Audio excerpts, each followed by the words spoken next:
Welcome to the I Can't Sleep podcast, where I read random articles from across the web to bore you to sleep with my soothing voice. I'm your host, Benjamin Boster. Today's episode is from a Wikipedia article titled Economics.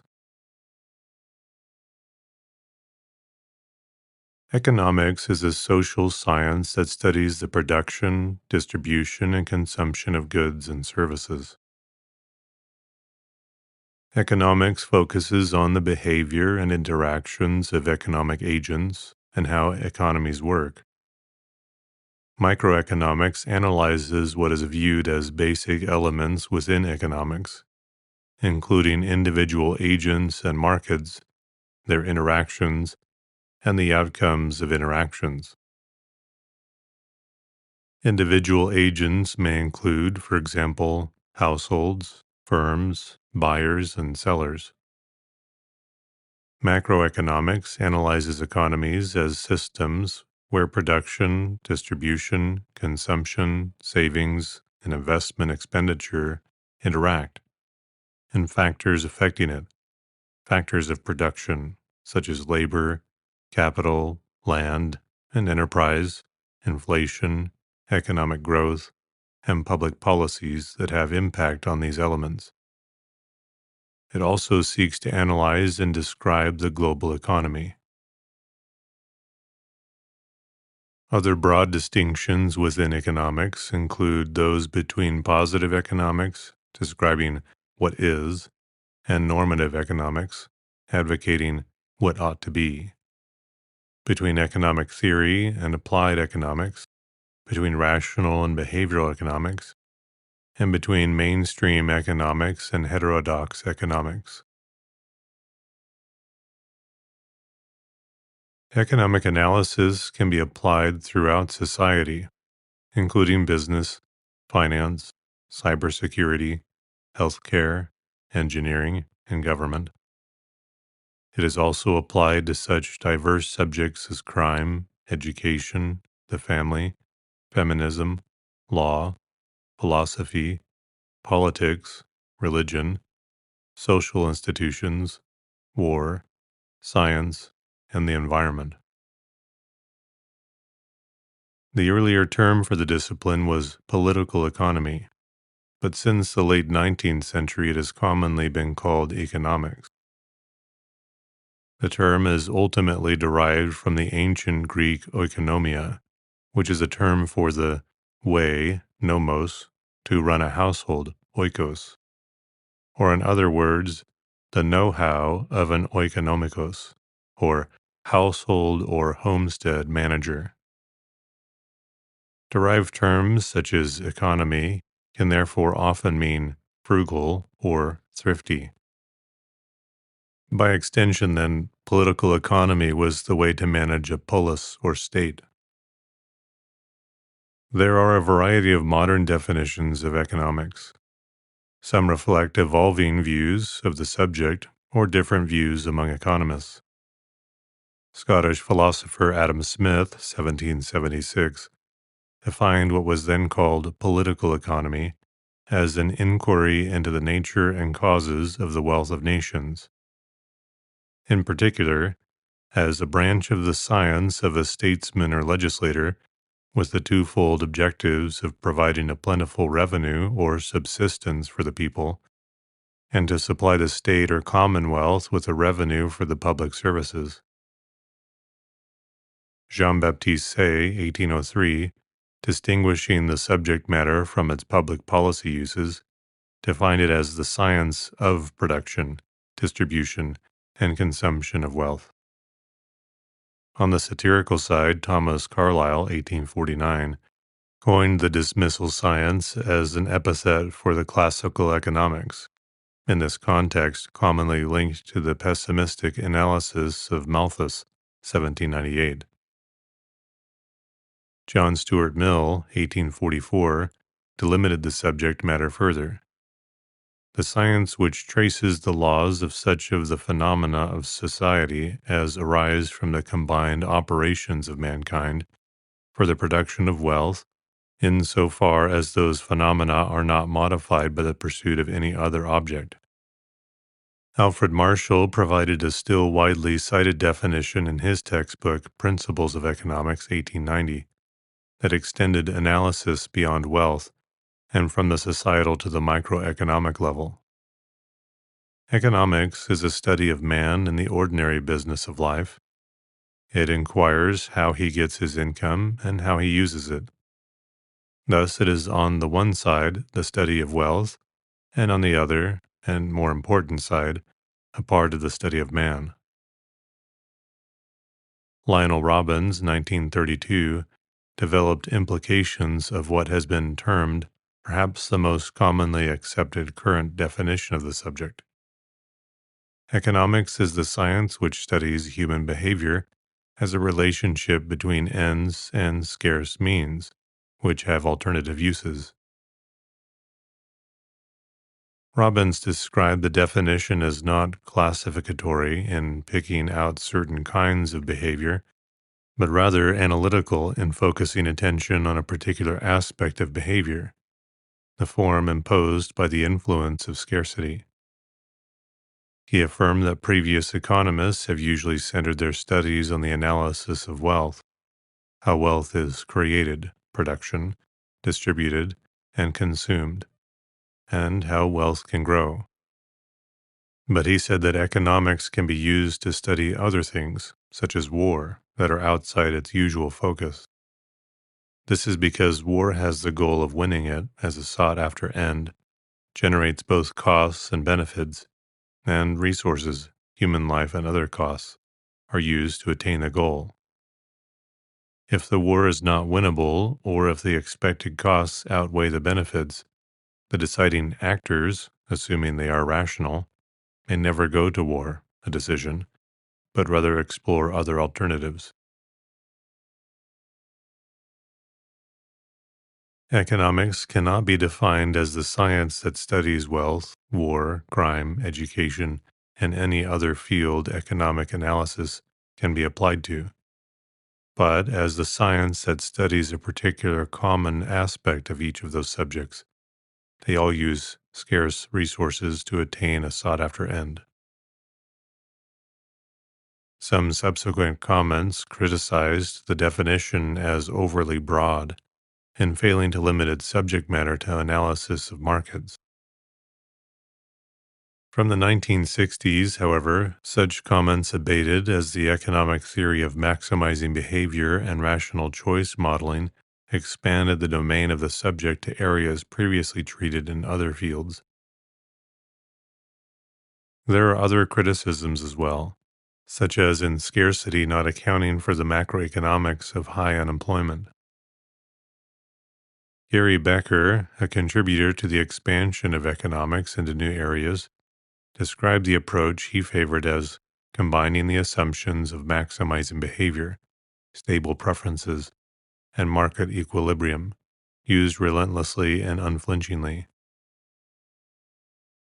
One commentary characterizes the remark as making economics an approach rather than a subject matter, but with great specificity as to the choice process and the type of social interaction that such analysis involves.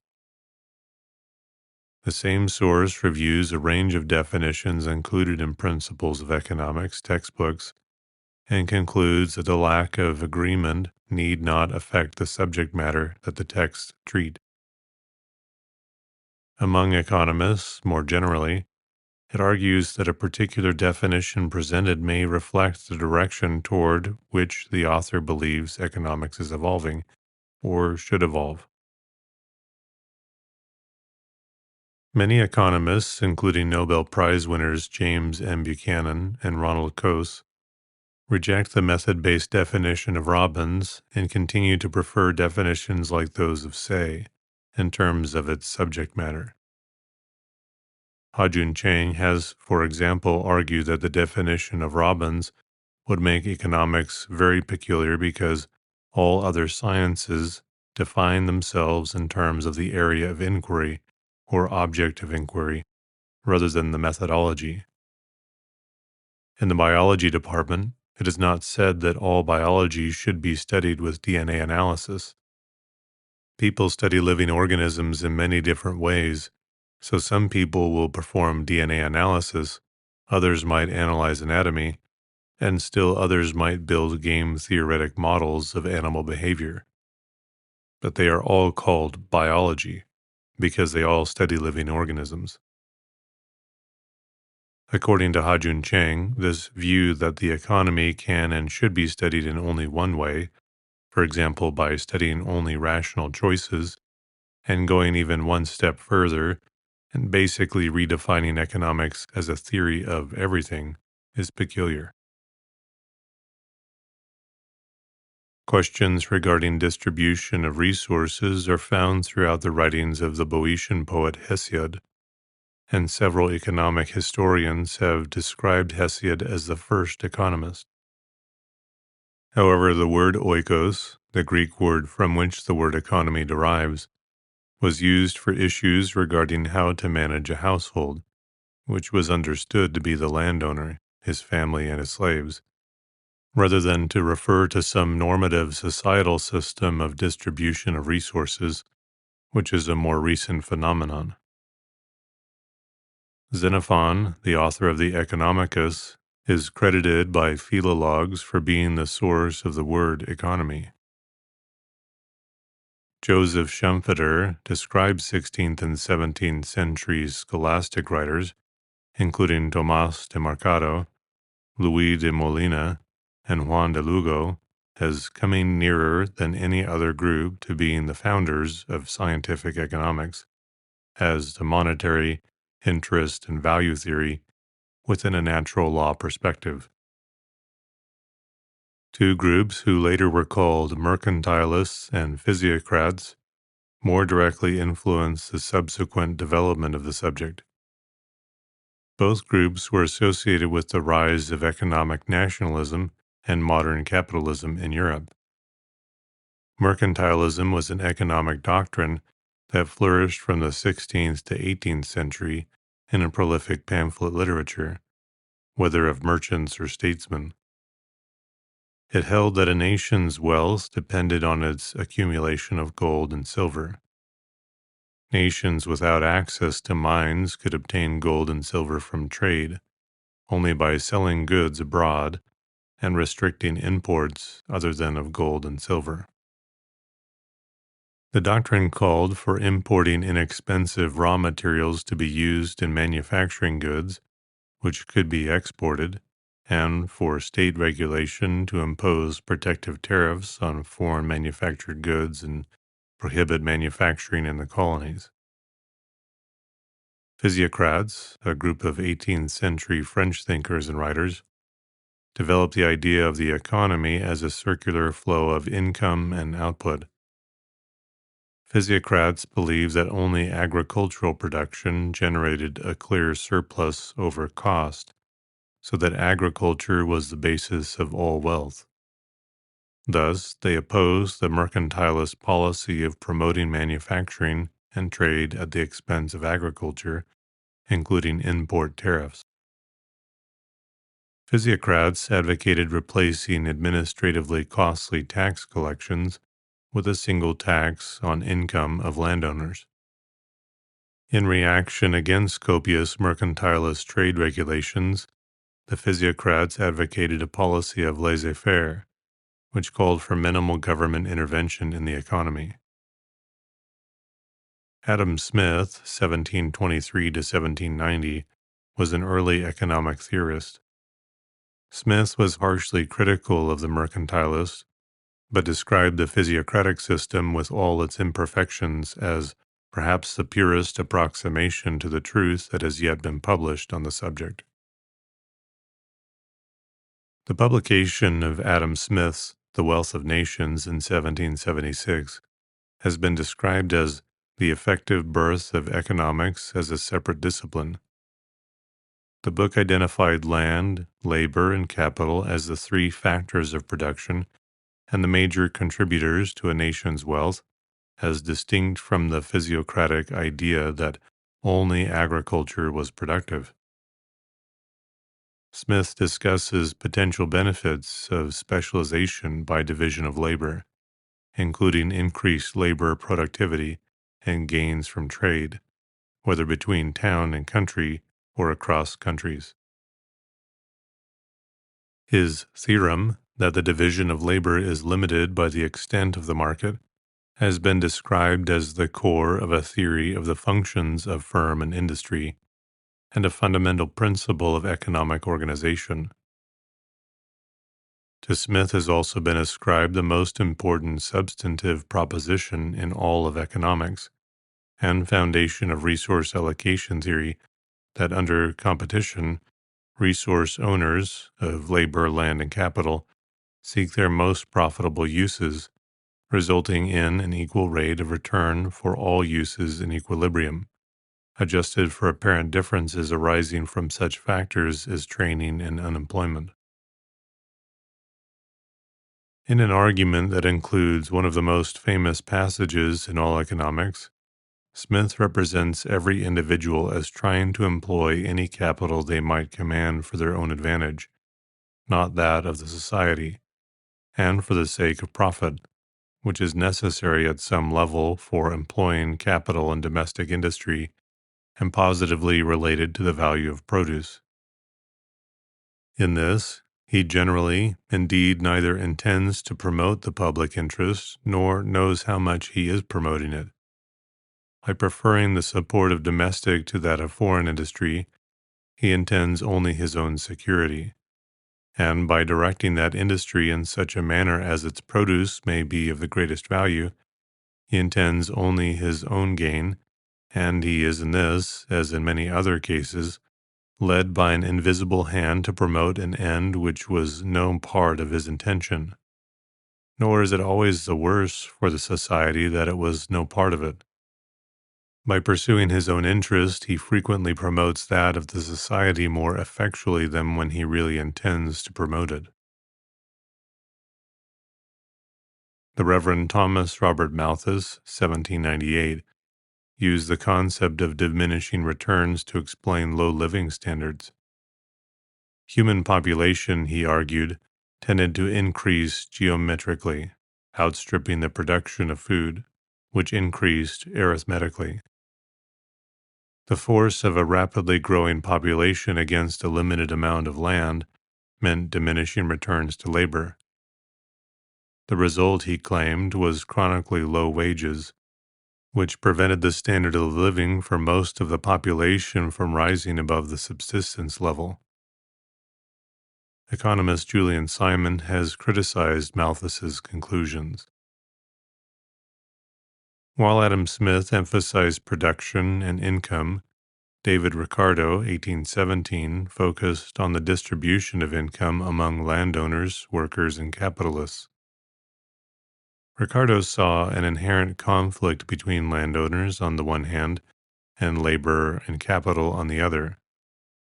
He posited that the growth of population and capital, pressing against a fixed supply of land, pushes up rents and holds down wages and profits. Ricardo was also the first to state and prove the principle of comparative advantage, according to which each country should specialize in producing and exporting goods in that it has a lower relative cost of production, rather than relying only on its own production. It has been termed a fundamental analytical explanation for gains from trade. Coming at the end of the classical tradition, John Stuart Mill, 1848, parted company with the earlier classical economists on the inevitability of the distribution of income produced by the market system. Mill pointed to a distinct difference between the market's two roles, allocation of resources and distribution of income. The market might be efficient in allocating resources, but not in distributing income, he wrote, making it necessary for society to intervene. Value theory was important in classical theory. Smith wrote that the real price of everything is the toil and trouble of acquiring it. Smith maintained that with rent and profit, other costs besides wages also enter the price of a commodity. Other classical economists presented variations on Smith, termed the labor theory of value. Classical economists focused on the tendency of any market economy to settle in a final stationary state made up of a constant stock of physical wealth, capital, and a constant population size. At its inception as a social science, economics was defined and discussed at length as the study of production, distribution, and consumption of wealth by Jean-Baptiste Say in his treatise on political economy, or The Production, Distribution, and Consumption of Wealth, 1803. These three items were considered only in relation to the increase or diminution of wealth, and not in reference to their processes of execution. Say's definition has survived in part up to the present, modified by substituting the word wealth for goods and services, meaning that wealth may include non-material objects as well. 130 years later, Lionel Robbins noticed that this definition no longer sufficed, because many economists were making theoretical and philosophical inroads in other areas of human activity.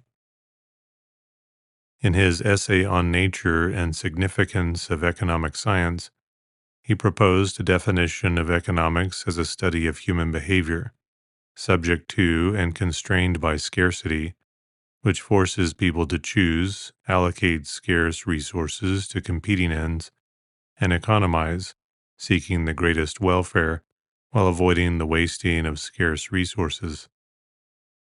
According to Robbins, economics is the science which studies human behavior as a relationship between ends and scarce means, which have alternative uses. Robbins' definition eventually became widely accepted by mainstream economists and found its way into current textbooks. Although far from unanimous, most mainstream economists would accept some version of Robbins' definition, even though many have raised serious objections to the scope and method of economics emanating from that definition. A body of theory later termed neoclassical economics formed from about 1870 to 1910. The term economics was popularized by such neoclassical economists as Alfred Marshall and Mary Paley Marshall as a concise synonym for economic science and a substitute for the earlier political economy. This corresponded to the influence on the subject of mathematical methods used in the natural sciences.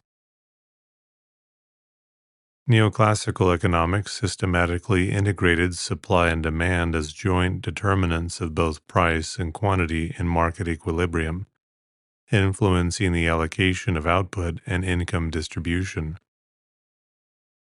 It rejected the classical economics labor theory of value in favor of a marginal utility theory of value on the demand side and a more comprehensive theory of costs on the supply side.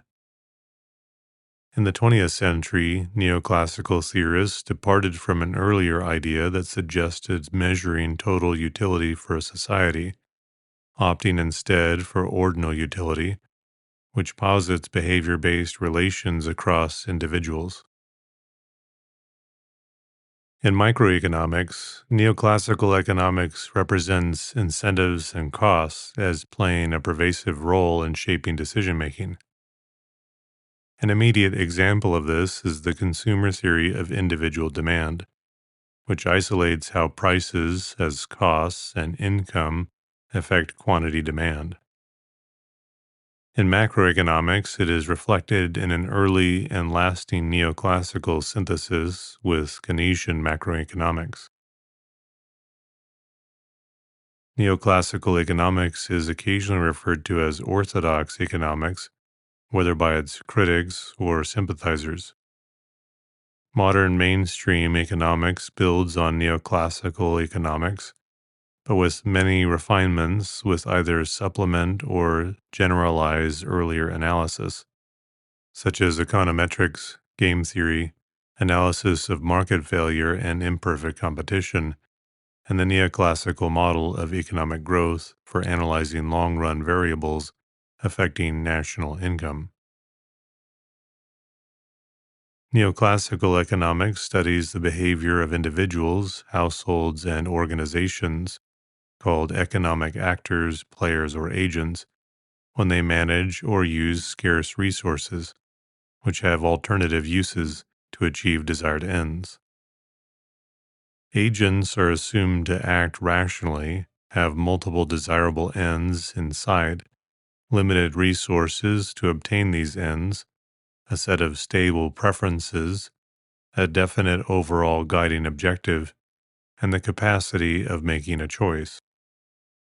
There exists an economic problem, subject to study by economic science, when a decision choice is made by one or more players to attain the best possible outcome.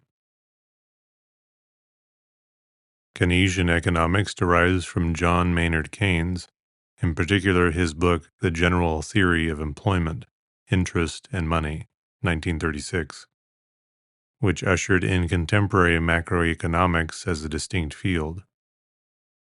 The book focused on determinants of national income in the short run when prices are relatively inflexible. Keynes attempted to explain in broad theoretical detail why high labor market unemployment might not be self-correcting due to low effective demand, and why even price flexibility and monetary policy might be unavailing. The term revolutionary has been applied to the book in its impact on economic analysis. During the following decades, many economists followed Keynes' ideas and expanded on his works. John Hicks and Alvin Hansen developed the IS-LM model, which was a simple formalization of some of Keynes' insights on the economy's short-run equilibrium. Franco Modigliani and James Tobin developed important theories of private consumption and investment, respectively, two major components of aggregate demand. Lawrence Klein built the first large-scale macroeconomic model, applying the Keynesian thinking systematically to the U.S. economy.